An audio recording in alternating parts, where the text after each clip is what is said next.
at my corporate Midtown office. It's Monday morning. I have my chai latte to my right and my mouse on my left. My computer is right in the middle. I just got back from vacation the day before. My boss is now out on vacation, so I have a mountain of emails to go through and a whole lot of things to do. As I normally do on a Monday morning, I open up my calendar and I see to get the landscape of what there is for me to accomplish this week. I see that between the normal hours of 9 to 5, I have a million conference calls and meetings, like normal. I see on Tuesday evening, I'm running a board meeting for my nonprofit. I run a nonprofit called Lend a Hand Uganda, and I raise money to get Ugandan orphans and their families out of poverty. I do this by providing lunches to children because they wouldn't otherwise be fed at home. So the lunch is an incentive for them to come to school. And I'm meeting with my board so that we can map out our plan for the next year. On Wednesday morning, I see that I'm leading a networking group. There are going to be 100 people in attendance. People are going to come together, they're sharing who they are and what they do, and they're exchanging business ideas so that they can make connections. I definitely have to bring my A game this week.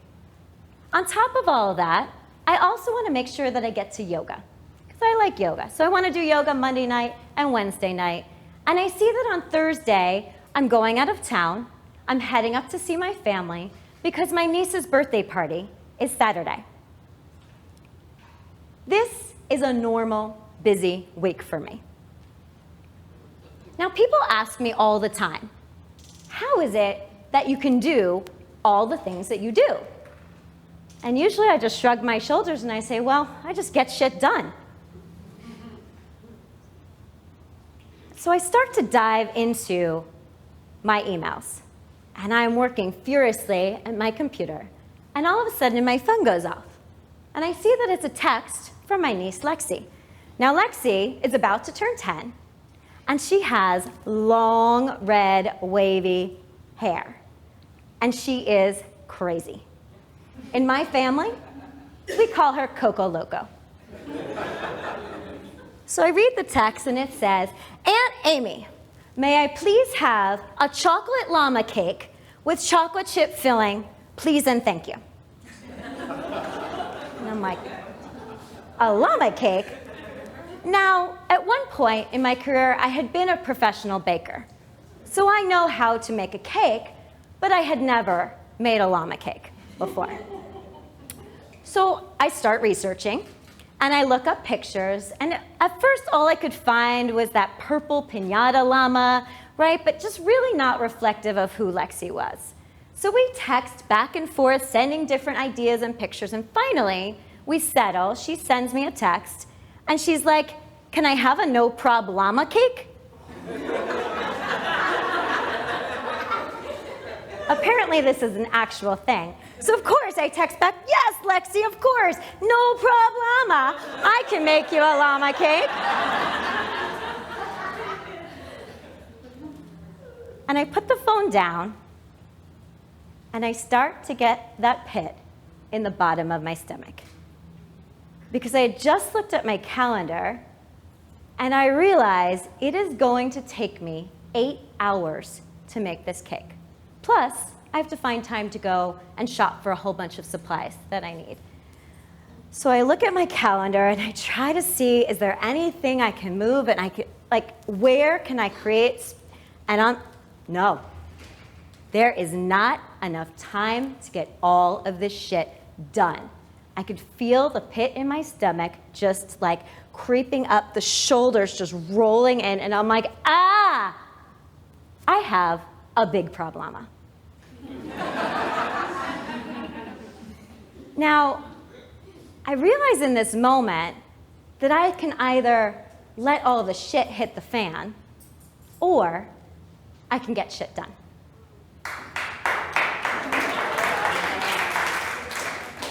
So I take out a piece of paper, and I fold it in half and in half again. I open it up, I turn it the other way, I fold it in half and half again. And down the side of it, I write the letters S-H-I-T. This now becomes my shit sheet. Now shit, in my world, stands for stop and see, ask for help, set an intention, and take action. So let's start with the S. Stop and see. I have all of these things swirling around in my head of all of the shit that I have to get done. But in order to be able to do any of it, first I have to be able to actually see it, right? I have to get clear. What are the actual things I need to do? So I try to think, well, what are the 4 things that really are involved in making a llama cake? So first I have to buy all the ingredients. Then I have to bake the cake. Then I have to make it in the shape of a llama, because, oh, by the way, did I tell you Lexi's expecting a 3-dimensional llama cake? And then I have to decorate it. However, once I get clear on those 4 things and I write them down on my shit sheet, all of a sudden the bigness of this project starts to disappear. Now, what there is for me to do is to ask for help. I take a look at my sheet and I figure out where and who can I actually ask for help. So I pick up my phone and I call my father. Now my father's retired and I catch him sitting in the backyard. His still jet black hair contrasts against the green of the trees behind him. And I say, Dad, we're making a llama cake. Of course he's like, a what? I'm sorry. And then at first he starts to protest, but then he starts to realize that I have inherited his love of figuring out how to make things. And he also knows that there's probably never a chance he's going to actually say no to me. So he goes, okay, sweetheart, what is it that you need? So I say, Dad, I need some PVC pipes to make the legs of the llama, and I need a plywood board to hold it, and I probably need something like straws or something to be able to support because, you know, we're going to build this whole big giant llama. And he's like, no problema. I've got all that stuff. All that stuff's in the basement. Super simple. The only thing, he says, I don't have are straws. But don't worry, I'll go to Starbucks and I'll just steal some.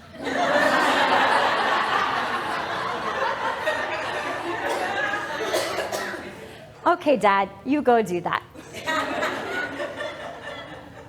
Then I asked him, can you put Mom on the phone? He's like, oh yeah, she just got home. Now, my mother drives a shiny red Beetlebug convertible, and she had just gotten back from teaching Zumba class at the senior center.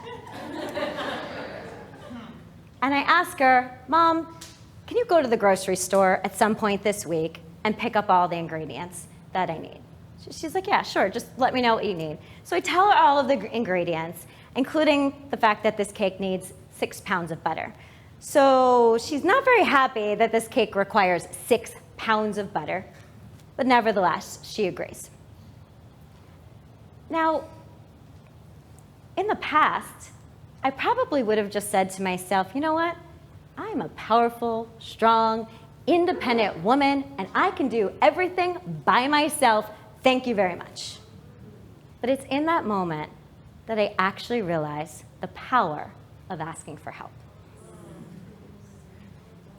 Now, at this point, a lot of people would just jump straight into action, start doing a lot of shit. Instead, what I like to do is to set an intention. How do I want to be feeling as I'm going through my week? What experience do I want to create? It would have been very easy for me to pick up the phone, call my brother, interrupt him from running his company, and say, you know what? I have too much shit to do. I don't have time to make a freaking llama cake for your daughter.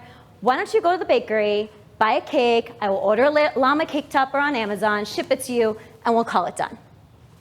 That's not the experience I wanted to create for my niece.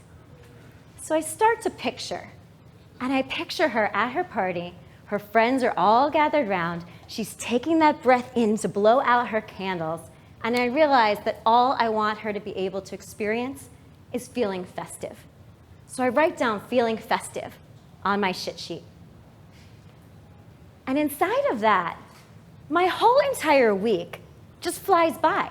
I am feeling festive everywhere. On my conference calls, at my meetings, like everything is just totally festive. I'm sharing, everyone wants to hear more stories about the llama cake. They want to see pictures when it's done. Everyone in my whole entire circle is invested now in this llama cake because I'm feeling festive. Now it's time to take action.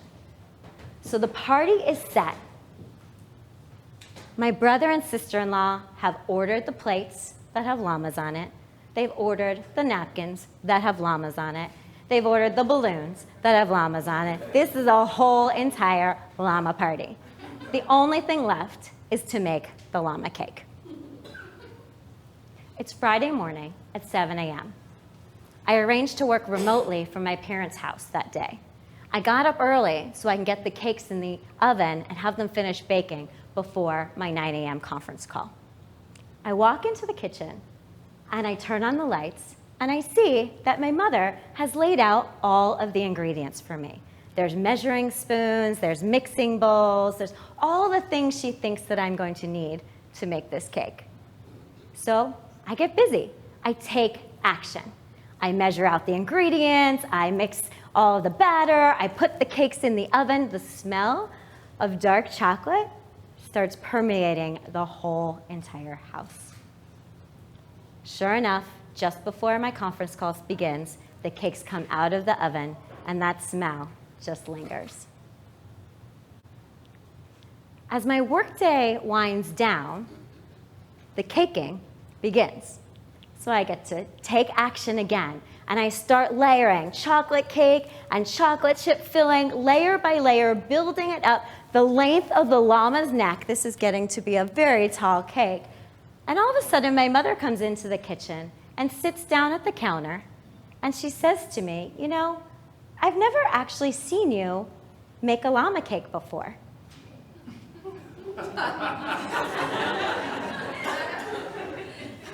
But here she was, watching her daughter make a cake for her granddaughter's birthday.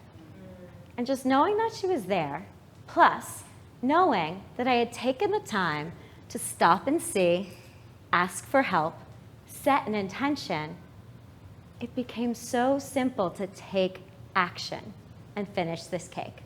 All there was left to do was to pick up the pastry bag and start decorating. Now, in our lives, we have bigger problemas than making a llama cake, right?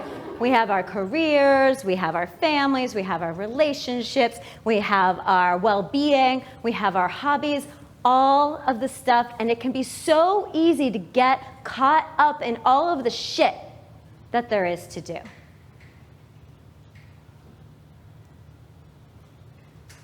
But I invite you to take a look at where you can stop and see, ask for help, set an intention, and take action. So the next time you find yourself on a Monday morning in your office and you get some request out of the blue that is the straw that breaks the llama's back, and that feeling of overwhelm starts to form in the pit of your stomach, I have a gift for you. Reach under your chairs.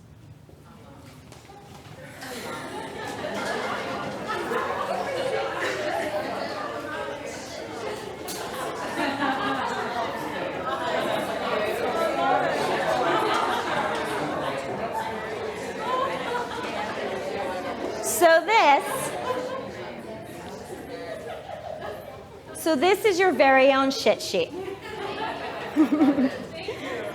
When you fill out your shit sheet, you get to get clear on your priorities. You get to stop and see, ask for help, set an intention, and take action. Now go out there and get shit done.